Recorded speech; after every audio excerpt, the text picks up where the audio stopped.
Pwrpas y cyflwyniad hwn ydy i rhoi rhywfaint o wybodaeth i chi am y 4 maes o nyrsio rydym ni yn ei gynnig.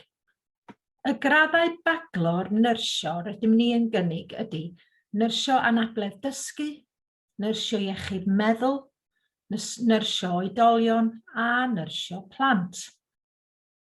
Y peth pwysig i'w gofio ydy bod yr addysg yn benodol i'r maes, a felly mae hyn yn golygu bod angen i chi feddwl pa faes o nyrsio rydych chi am wneud cais amdano cyn i chi baratoi eich cais ICAS, a pa faes o nyrsio rydych chi eisiau cofrestru a cael gyrfa ynddo ar ôl i chi gwblhau eich gradd nyrsio yn y maes ymarfer. Felly pa un sydd yn addas i chi? Wel, nyrsio oedolion ydy'r un mwyaf ehangaf o'r 4.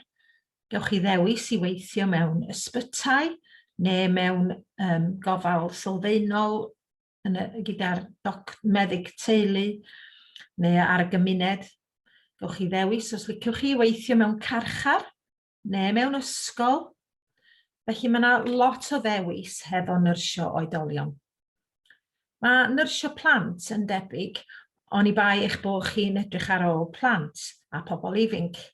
Mae nyrsio iechyd meddwl yn gofalu am bobl hefo cyflyrau iechyd meddwl. Fedrwch chi weithio mewn lleoliad eilaidd neu fedrwch chi weithio mewn lleoliad acute. Ond mae'r rhan fwyaf o waith nyrs iechyd meddwl yn cael ei wneud allan ar y gymuned hefo pobl sydd gyda cyflyrau iechyd meddwl a helpu nhw i ddod dros eu problemau. Mae nyrsio anabledd dysgu ychydig yn wahanol oherwydd rydych chi angen bod yn eiriolydd dros eich cleifion.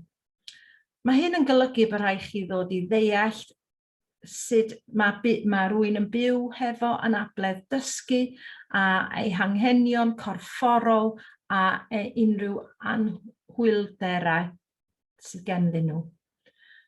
Dach chi angen helpu nhw i gefnogi a bydd ar adegau bydd rhaid i chi eirioli drostynt pan maen nhw'n wael.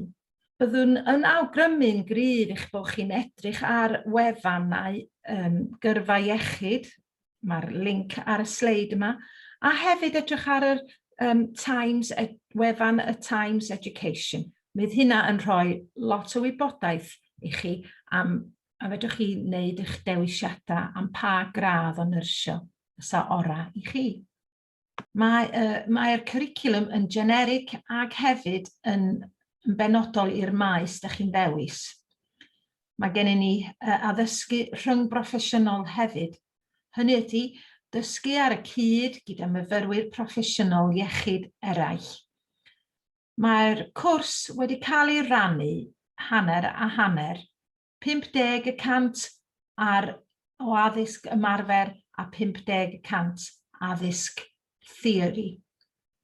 Mae'r rhaid cwblhau 2,300 o oriau yn y ddau hanner. Dydy hyn ddim yn golygu bod rhaid chi ista yn y dosbarth am 2,300 awr. Mae yna amrywiaeth o ffordd i addysgu. Mi gewch chi ddarlith traddodiadol, neu mi gewch chi weithgareddau eraill, fel dysgu ar-lein, dysgu sgiliau, ond mae rhaid i chi gwblhau 2,300 awr o theori erbyn i chi orffan y cwrs mewn 2 blynedd. Mae'r hanner arall o'r cwrs, sef 2,300 oriau, yn cael ei gynnal ar y lleoliad. Felly fyddwch chi'n dysgu wrth i chi weithio yn ymarferol. Ond mae gennym ni hefyd addysg dwyieithog i'w gynnig.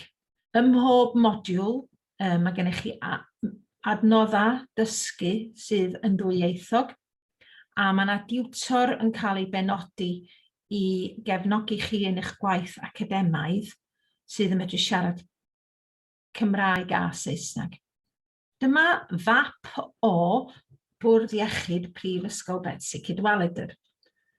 Rydym ni yn cynnig ystod o leoliadau ar draws y Bwrdd Iechyd yma. Mae hyn yn golygu bod yna rei lleoliadau yn cael eu cynnal yn yr ysbyty Meilor sydd yn Wrecsam, ysbyty Glan Clwyd sydd yn y Milryl a ysbyty Gwynedd sydd yn Mangor. Yn ogystal â hyn, mi gewch chi ddewis o leoliadau eraill sydd ar gymuned ar draws y Bwrdd Iechyd. A hefyd rydym ni'n defnyddio practis preifat hefyd a gewch lleoliadau a profiadau yn yr adran yma hefyd. So mae yna ystod o brofiad, lleoliad sydd angen i chi wneud pan ydych chi ar gyfer eich maes penodol chi. Felly diolch yn fawr iawn am wrando. Byddwn ni'n awgrymu bod chi'n edrych ar y wefan Prifysgol Bangor am ragor o wybodaeth a hefyd yn annog chi i ddod i'r diwrnod agored mwyn i ni gael ateb eich cwestiynau chi. Diolch yn fawr iawn.